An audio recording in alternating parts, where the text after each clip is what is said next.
Hey, what's up guys, and welcome to another episode of The Soda Jerk. As always, I'm your host, Jimbo. Today we're going to be taking a look at something very, very special to me. This is something that I have enjoyed since I was little Jimbo.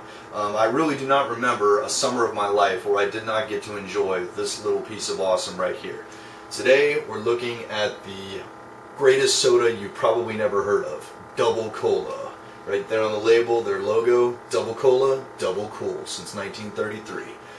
These guys have been around for quite a long time, not quite as long as Coke and Pepsi, but a hell of a lot longer than probably, 3/4 of the sodas that are currently out there right now. They're located, headquarters are in Chattanooga, Tennessee.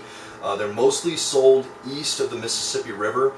So if you're in kind of almost like the Bible Belt kind of states like Kentucky, Mississippi, Tennessee, Georgia, places like that, you're probably going to be able to find this particular soda. You cannot find this in my home state of Virginia. I've looked everywhere. They just don't sell it here. It sucks. But some of my relatives are actually from Kentucky, and every time we go home, we bring back a crap load of this because it's awesome. My entire family loves this thing. This is like our one kind of our family heritage beverage above all others. To give you a little history on these guys, it was the company that owns Double Cola, that originally created Double Cola, was originally founded in 1922, and it was founded by former members of this company called the Cerro Cola Company. A little bit of history on the cola industry, guys. Back basically in the late teens, early 20s, it wasn't just Coke and Pepsi as far as the cola wars were concerned. I know that they're kind of the predominant two now, but back then, cola companies were everywhere. It was kind of a regional thing. There wasn't really a national brand as far as cola yet. They hadn't kind of established themselves yet, much how Coke and Pepsi have now, kind of on a worldwide scale. But back then, it was like you get this soda in this county, this soda in that state, this soda on this coast, this soda on that coast. It was kind of like here's here, there's there, to each their own. So the original name of the company was called the Good Grape Company. The reason they called it that is they only made one soda. It was called Good Grape Soda, grape soda was hugely popular back then. I mean, in some states it outsold cola, orange sodas, and everything else. It was a really, really big deal. In 1924, the gentleman who owned the Good Grape Company, Charles Little, created a soda called Marvel Cola, which was their first foray into the cola industry. They eventually reformulated that and called it Jumbo Cola, since they offered it in a larger bottle. I'm not sure if any of you guys have heard this, but what put Pepsi on the map originally was Pepsi, back when they were battling Coke, when they were kind of duking it out as the big two. Pepsi offered a 12-ounce bottle for actually the same price as Coke offered their 8-ounce bottle. So it was a nickel for 12 ounces in a Pepsi or 8 ounces in a Coke, which is kind of probably how Pepsi got the ball rolling, because they could offer Depression-era kids something to drink and they could make it 50% larger for the same amount of money. So Double Cola actually did the same thing, hence the term Jumbo Cola. Double Cola, which was kind of the latest reformulation of it, came about in 1933. They revised Jumbo Cola, changed the formula a little bit, and souped it up, and out came Double Cola. And almost immediately, it became their flagship soda. It outsold like 2 or 3 of their other sodas combined. So this is kind of the one that put the company on the map. Very close after that, there was Double Orange, Double Lemon, Double Grape, and Double Dry Ginger Ale. It was like double everything. They kind of took the success of this and ran with it. The 1930s, the vending machine market actually was just starting to get on its feet. It was just starting to take off. I know we take it for granted now, guys, but back then this was like a huge thing, that you did not have to go into a soda fountain to get a soda pop. You could actually put your money in a machine and out came a bottle. That was a really novel thing back then. That was space age shit. So Charles Little actually asked the Westinghouse Company, which some of you might know, they make televisions now. Back then they were more known for radios, since this was before the television was invented. He asked them to build a Double Cola vending machine, which he did, and apparently it didn't really perform well in the southern states, so they kind of, Double Cola abandoned it because they really weren't making any money off of it. And then couple that, during World War II, there was a nationwide sugar rationing because they needed supplies, to fight overseas. Double Cola during that time, even during the sugar rationing, was still bottling in the 12-ounce bottles. Coke had not changed to that yet. They were still doing 8-ounce bottles, and they were doing okay. Pepsi was still doing 12-ounce bottles, and they actually almost went bankrupt because of it. So because Double Cola was doing that, it was actually hurting production, and they weren't doing so well for a while. But a point of note here, at one point, Double Cola actually had an opportunity to buy Pepsi Cola. Pepsi was basically asking them for an offer, and they were going to basically merge, and Double Cola said that they weren't interested. Man, would things be different now.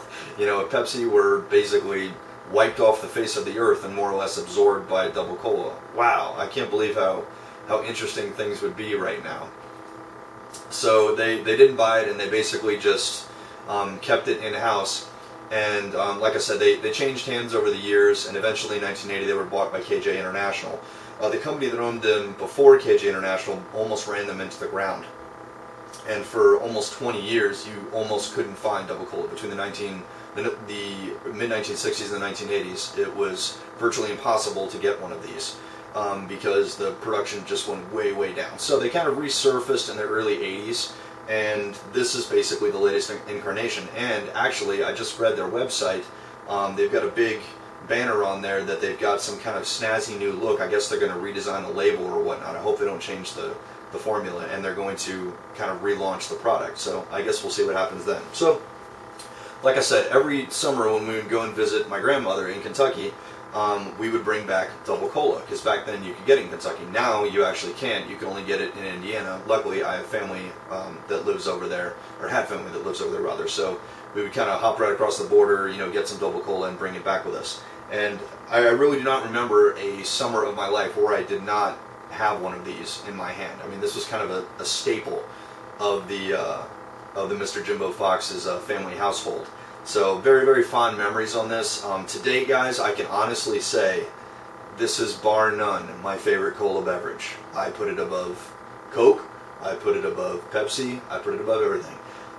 The Mexican Cokes, the real sugar Coke, I would put it a very close second. That's definitely my favorite Coke drink.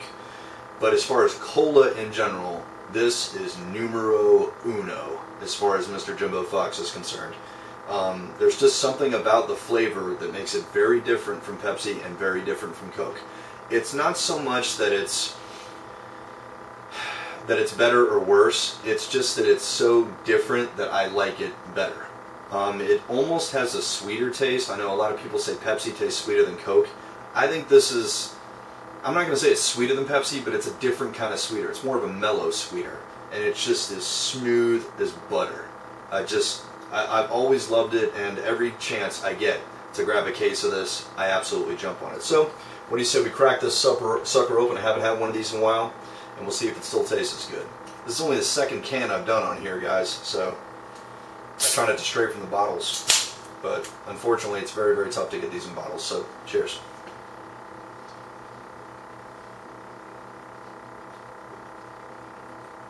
Oh man, is that so good. Oh God.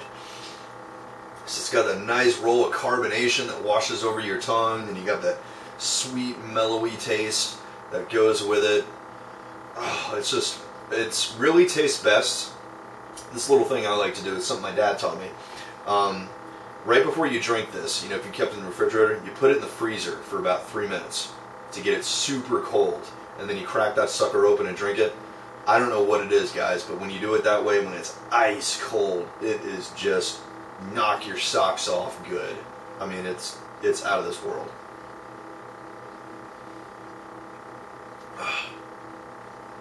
It's so different from Coke and Pepsi, but in such a good way. No disrespect to Coke or Pepsi, this is just a little slice of heaven. I'm actually glad that I kind of have to go out of my way to get this, because then I'd be drinking it all the time and I'd be like Mr. Jimbo Fat. So it's kind of good that I only get this every once in a while. But I want to thank everyone so much for watching. I hope you guys have enjoyed this video. For those of you who take the time to watch the Soda Jerk videos, those few of you who do, I sincerely appreciate you guys watching. I appreciate your time and your comments and support.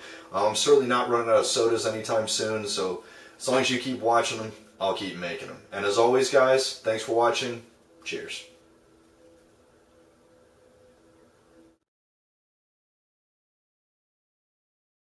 My name is Jimbo McMillan. I represent the Soda's Too Damn High Party. People working 8 hours a day, 40 hours a week, and some a third job. People can't afford to buy a soda.